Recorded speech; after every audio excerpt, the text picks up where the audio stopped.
Possible slaps in the face of the bounty hunter. You are no bounty hunter. You are death.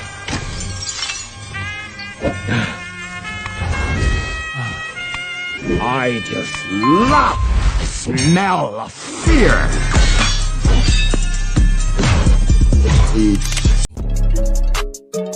Let's go.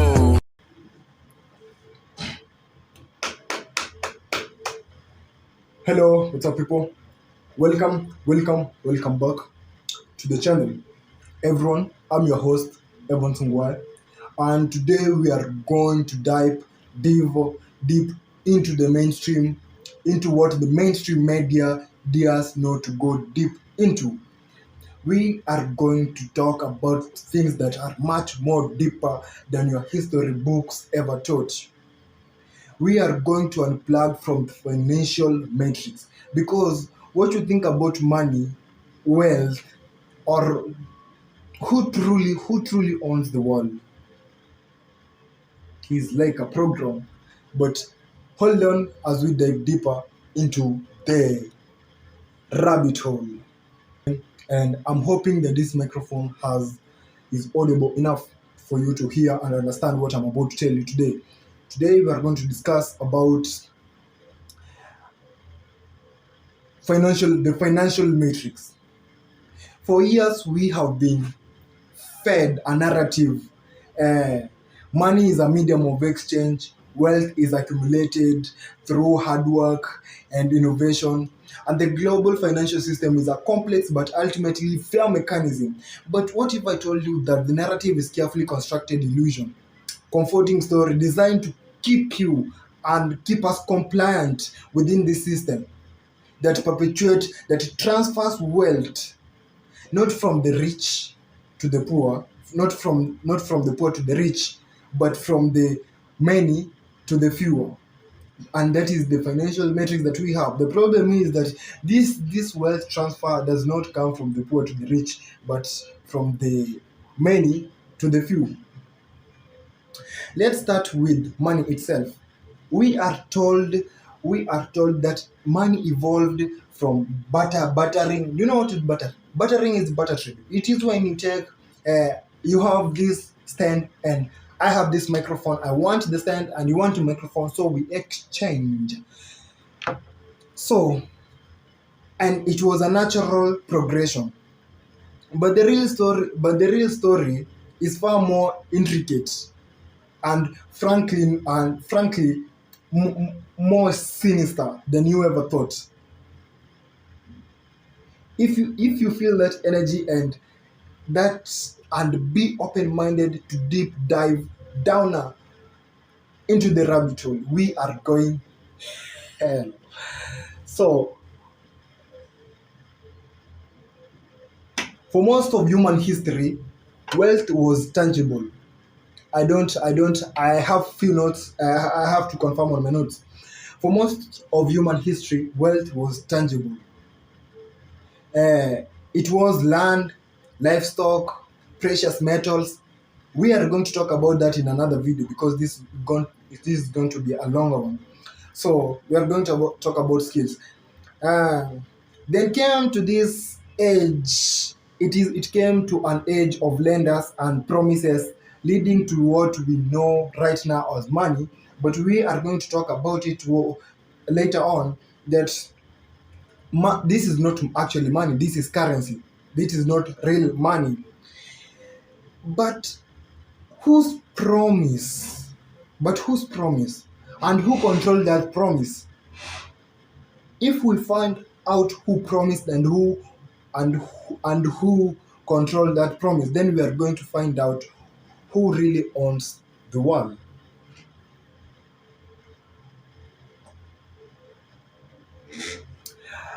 Let's think about the origins of banking.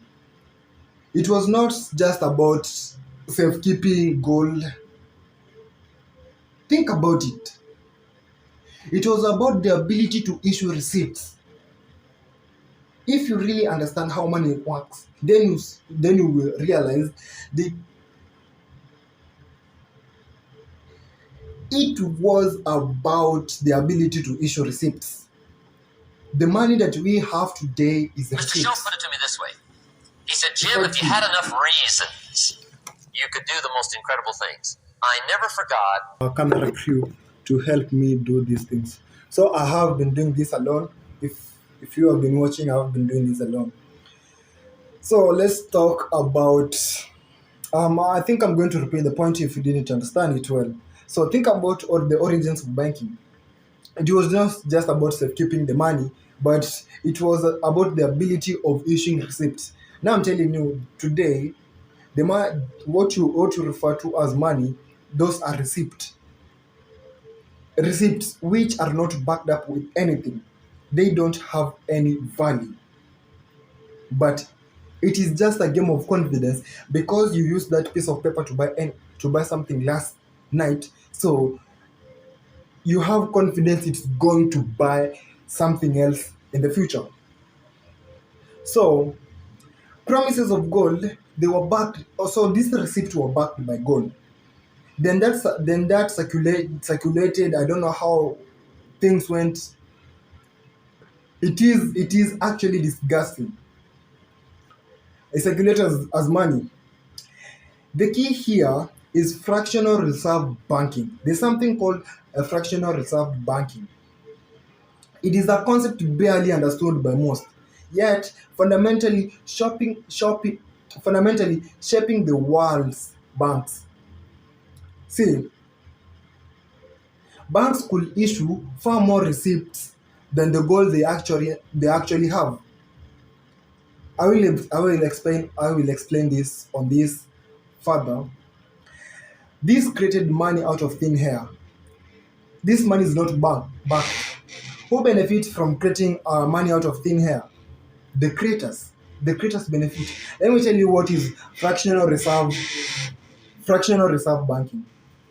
You see, fractional reserve banking, it's when you deposit your money to the bank has some legal limits of taking that money and keeping a reserve for it, whether you will need it in the future, and then takes the rest of it. Okay, they have 3 to 10%. So they keep your 10%. If you had $100, then they take your 10%, keep it, and 90% of that your money they lend it out. See, and so they print a receipt, an IOU that remains in the bank for that $90. So how much do have they printed out of thin air? $190. So uh, I think I finished out with the example. So let me give you. Imagine you have 10 apples. You give them to a friend for safekeeping. Your friend, however, starts giving out the Apple IOUs. Now that is the IOUs I was telling you about, to different people, promising them apples they don't really actually possess, because the bank promises you a lot of money which they don't have, which they are going to print out of thin air with the IOUs that I'm talking about. This isn't just an ancient practice. It is a bedrock of a modern financial system. This monetary system, it is not that ancient. It is modern, and it is so complex that it actually is out there, and it is not hidden. It is just complex that people don't want to go deeper into it. You see, the central banks, largely private entities, despite of their government facades. Uh, if if you look at the Federal Reserve, then you find out that they offer stocks. So people are stockholders in there. So it is a private. People have stocks in the Federal Reserve that gives the IOU or the check for the banks to go and print more money, which is currency, which is not backed up with anything. You see, they control the liquidity, and every time new money is created, every time new not money not money, every time new currency is created, it devaluates the currency that already exists. You see, the more they print that money, the more they supply it into the economy, the more it dilutes, it makes that currency lose value, and the prices go up. You see, that is what is called how do they call it? Inflation. Inflation. Inflation is just excessive supply of currency into the economy. This leads to the prices of things going up, and then the economy crashes. Every economy that has gone with fiat currency has collapsed in the history. What makes you think that the US dollar is going to remain? What makes you the US dollar is not backed up with anything? What makes you think that it's going to get to be there all the time? You should be careful with that. Um, So this is constant, invisible wealth transfer from a diligent saver who has worked his life, traded time and freedom to work and then save. That money being saved is going to lose value because of inflation. Transferring wealth directly to those people who create that money. For those people who have money, that's what I was saying that this is not because this is they don't steal from the poor, they steal from the middle class, from the people who have, from many people. Whether you have or you don't have, they are stealing from you. It is not about from the poor to the rich, but from many to fewer. And this money and this wealth transfer is done constantly and throughout this period of it is a period when this economy crashes, people tend to find another way of coping up with the previous situation. Then they transfer or change the means in which they used to do money. Money is something which is a store of value, so we are going to find a new money. So if money isn't just a neutral medium, then how is wealth being truly accumulated and transferred throughout history? I will explain this deeper for those people who don't know or are not much invested into the financial markets and don't know the history about money. Beyond simplistic narratives of hard work and free markets. Free markets, free markets and hard work. Now I'm going to deep down into this. So let's look beyond the service. Debt as a mechanism of control. Debt is arguably the most powerful tool for wealth transfer. As I explained, fra- um, as I explained earlier, how you rent, how you deposit money. They take 90% of that money and invest it or maybe give it away to another someone. That is debt. That is debt transfer. From indentured and servitude in the early American to the sovereign debt crippling developing nations today. You see, people think that we have gone ahead in this uh, evolution and about we just gained independence the other day. What makes you think that you are out of this? Because the Kenyan shilling is backed up with the US dollar.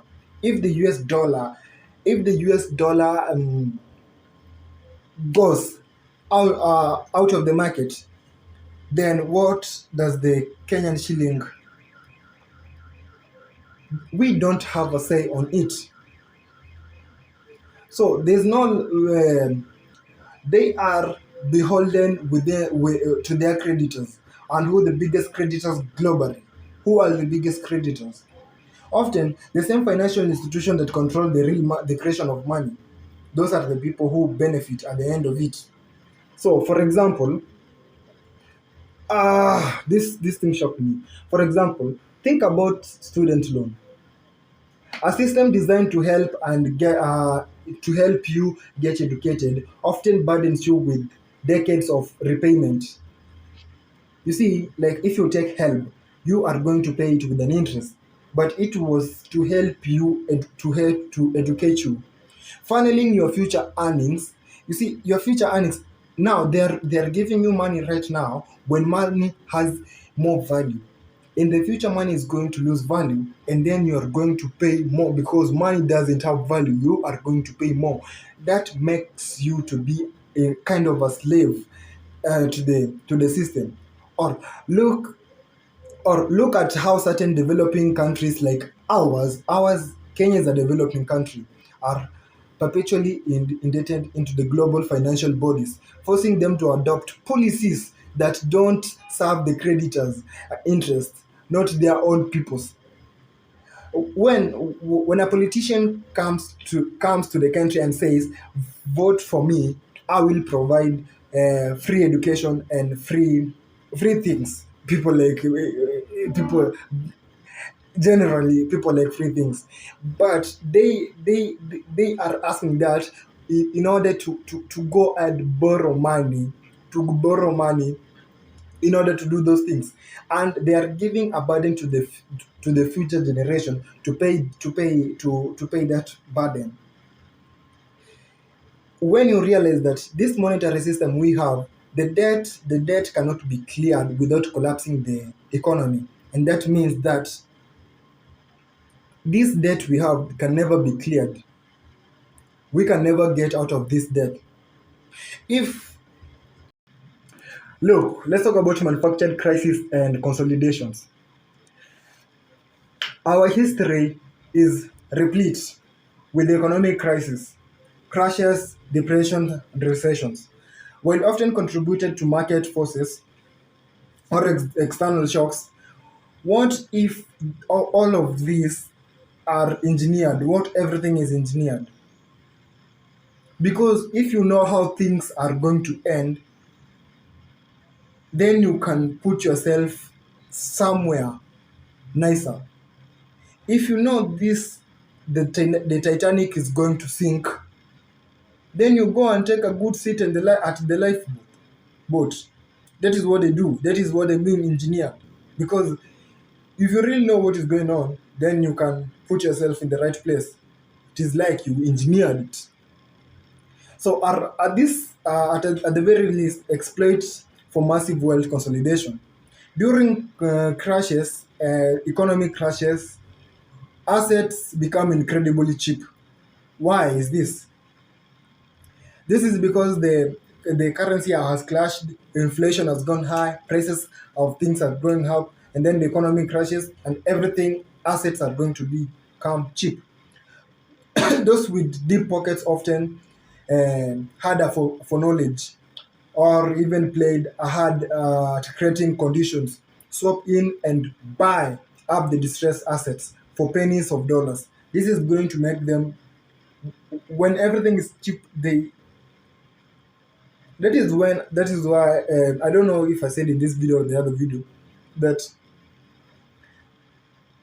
this wealth transfer is from many to few.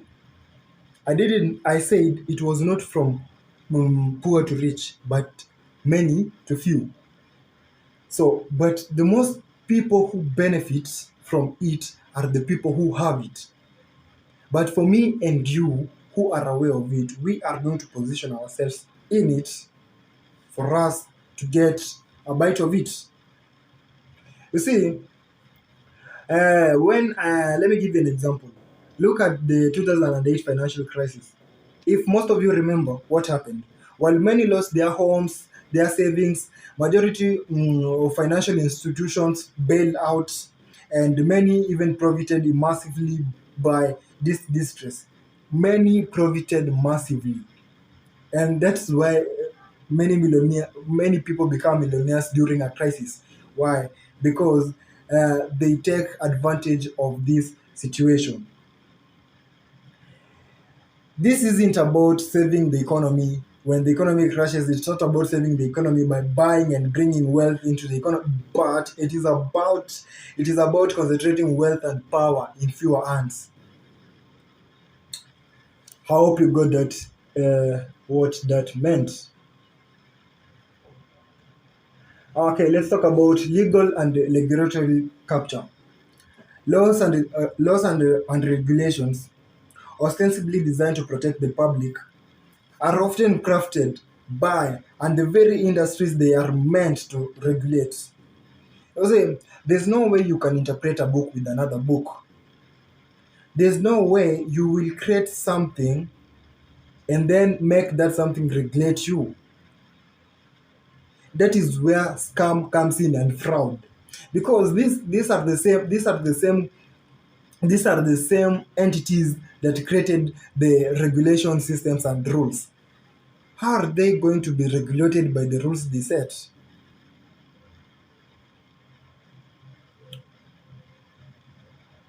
You see, lobbying political donations and revolving doors between government and industry to ensure that the rules favor the game of those who are already at the top.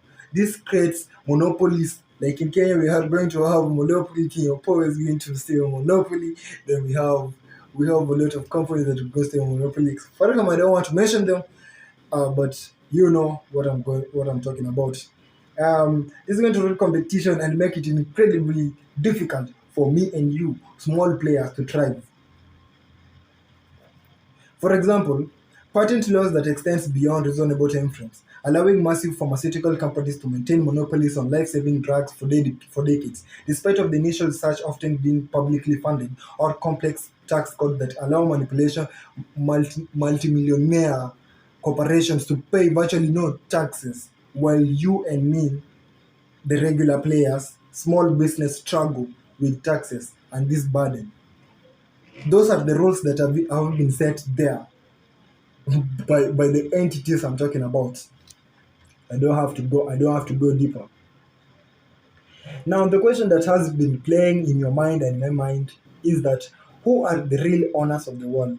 Unraveling the insane hands. This is going to be an exciting topic to talk about. This leads us to an unforgettable, uncomfortable question. If simply governments and publicly traded companies are not in control, then who are the real owners of this world? Who pulls the strings? Who manipulates everything? Who sets the rules? You see, this isn't about blaming a single group or ethnicity, for that matter of fact. It is about understanding the structure of power. Okay, we are talking about dynastic wealth, generational power, and interconnected networks of financial institutions. All European banking families and secretive societies that have for centuries played a long game. They don't need to own every company directly. They control the debt. They control the central banks. They control the major financial arteries of the world. Let's go into the deep rabbit hole. Think about major investment companies and firms. The BlackRocks, the BlackRocks, the Vanguards, the State Streets. Remember those three names. The BlackRocks, Vanguards, and State Streets. They aren't just big companies. They are the largest stakeholders in almost every major publicity traded company on earth, from Coca-Cola to Apple, from pharmaceutical giants to defense contractors. These firms alone, these firms alone hold a significant stakes. But okay, now who owns them? Other large institutions. Let's go deeper into the rabbit hole. Often with opaque ownership structures tracing back to the same intertwined networks, like the giant, like it's like a giant web with the same spiders at the center of it. They don't need public recognition.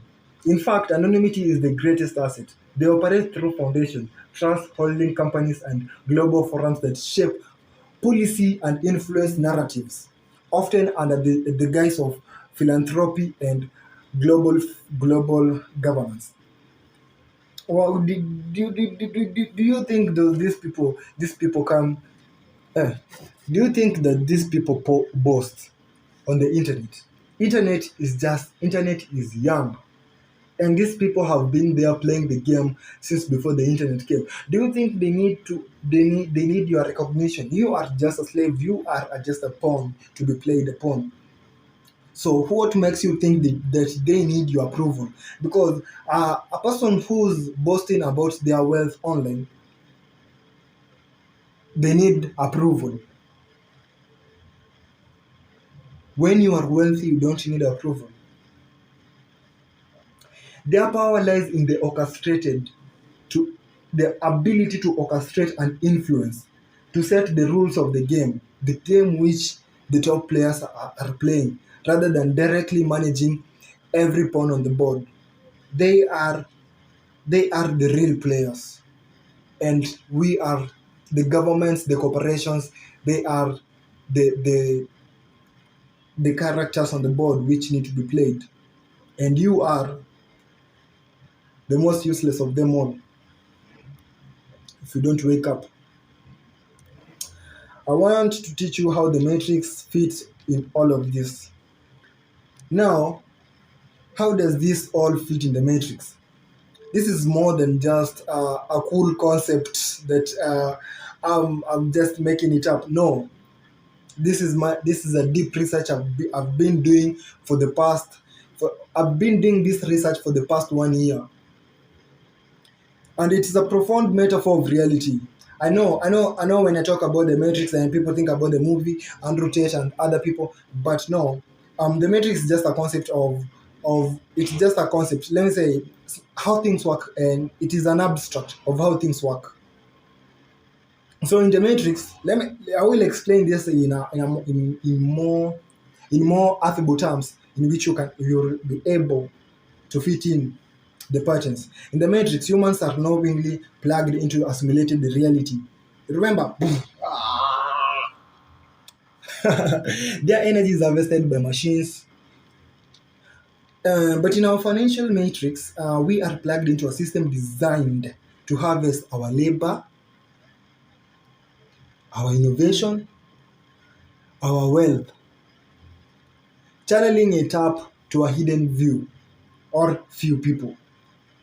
You see, when I talk about these things, what do you think? Look, if you are working for currency which somebody prints out of thin air, so your talent, your energy, your labor, your time, your freedom, all of it is traded with something someone created out of thin air. That is so crazy. That is so crazy. See, let's talk about the blue pill and red pill. I know this is getting more interesting than you thought, but actually, sit down, relax, let the journey into the rabbit hole begin. Okay, the blue pill, the mainstream narrative about money, success, and the economy. It is comforting. It is easy. It is easy to swallow. You go to school, work hard, and it tells you that if you just work hard, save money, and now follow rules, you'll be fine. It keeps you within the system. That is how the system works. It keeps you within the system, knowing unknowingly contributing to the wealth transfer. You see, they don't need to enslave you, but they need to motivate you in a way that you think you are being helpful to yourself, but you are not really helping yourself. You are helping to transfer wealth from what I just said. The red pill, understanding the truth about money, the nature of fiat money. That is what I was talking about. Fiat money is the currency. Fractional reserve banking that one explained, and how the banks get your money, get your currency, the fiat currency, then they loan it out, making money out of thin air by writing the IOUs, the receipts. And debt as they control the debt. I told you, if you have fiat currency, you are in debt already. The hidden structures of power. It is uncomfortable, it is challenging, but it is the path to true awareness. This is the part. If you're still watching this video, then you're on the path to true awareness, and you feel it right now. I feel it. I know you feel it. The agents, the enforcers of the system, not necessarily malicious individuals, but the institutions. You see,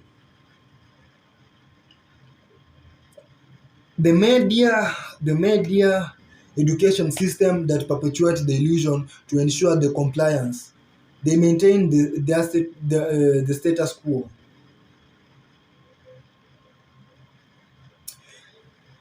The institutions, the media, the education system. Keep your eye on them. Your energy. Let me tell you about something.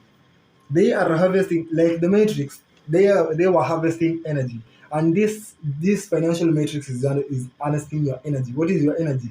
Your energy is your wealth, and that equates to your time and freedom. Your time and freedom. That is what is being taken away from you. You see, um, if you try to go out of the system, they will enslave you. If you try to get money without working hard and contributing to the system, if you start stealing, everyone is stealing. How do they print money out of thin air? They are stealing. But if you are caught stealing, you are taken away. Your freedom is taken. Your time is taken. That is your real wealth, and that is what the system and the matrix is built on.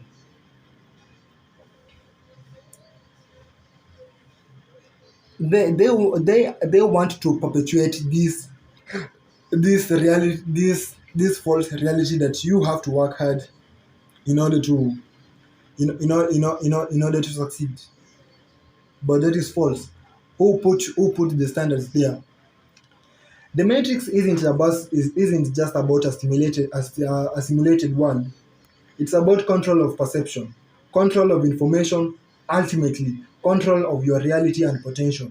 You think that you live in the real world, working hard, waking up in the morning, working 9 to 5, coming home kind of late, tired and everything, and you think you live in the reality. But that is a reality which is created and perpetuated entirely just for your sake to harness your energy, your time and freedom. Unplugging and thriving, secrets of wealth and money in this reality are.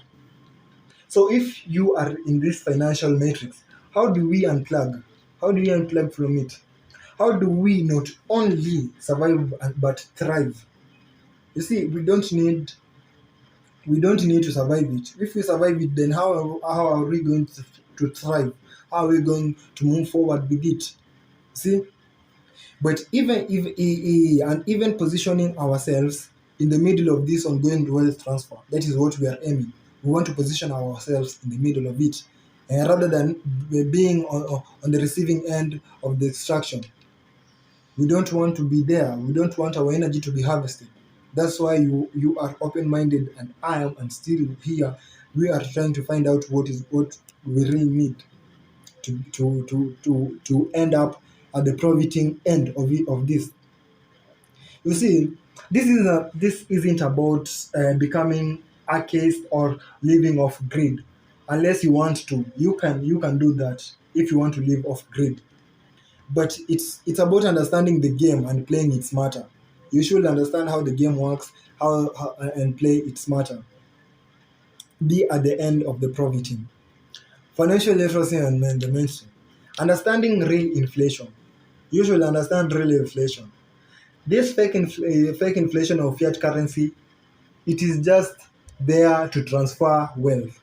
It you see, as the US dollar is losing value, at the end of it, people are going to transfer wealth.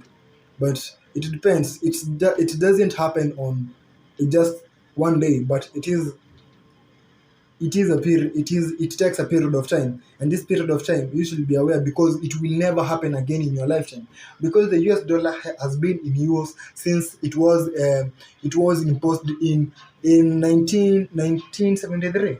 It was it 1913 1913 or 1973. I don't really remember well, but I think so. So don't just trust the official members. Look at your daily expenses. Look at how you spend your money. Understand the assets like real estate, commodities, certain stocks can be hedges against. So I don't actually really know where I left off, but I think I'm going just to finish this off. Uh, you see, you don't need to be told that. Uh,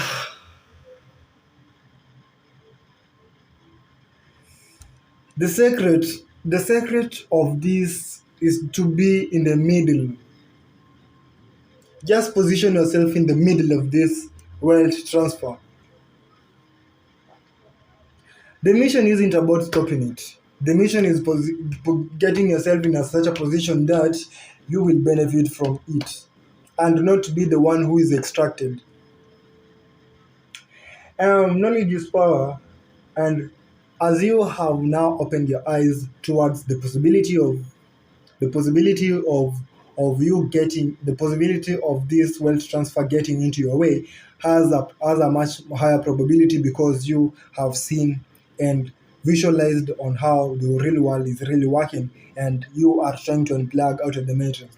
Because I have talked a lot, and I want to finish this podcast by saying, you see, unplugging from the financial matrix is a profound journey. It is not a single destination, it is a journey. Everywhere and everything you do, but you have this mindset, that is running, and you are going to unplug slowly by slowly. It is not a destination. Now that you know you have all this information, it is not a destination, but it is a journey. But it requires constant learning, relentless thinking, and courageous willingness to challenge everything you thought you knew. But I'm warning you, do not learn these things from the mainstream or social media platforms. Most of these platforms are misleading. But if you happen to find a good teacher than me, then stick with that teacher and follow what they teach. If you happen to find that I was quite interesting and intriguing, then you can stick with me. I will give you the right kind of information. The mainstream is trying to feed you the wrong idea of how wealth is being made. So, so once you start to truly see this world as it operates, you gain an incredible liberating power. You will gain an incredible liberating power. When you walk outside there knowing that people don't know what is really is going on, then you can